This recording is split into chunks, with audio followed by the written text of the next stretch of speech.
Hey guys, check out my master bedroom ceiling fan. I had to put all those little crystals, whatever you want to call them, in there by hand. I had to put them on the chains and then hang the chains one by one.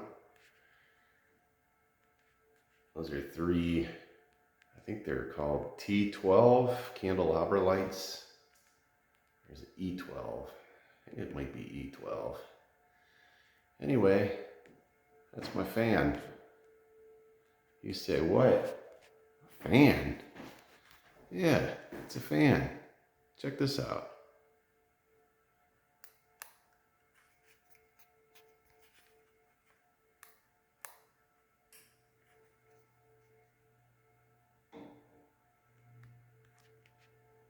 Isn't that slick?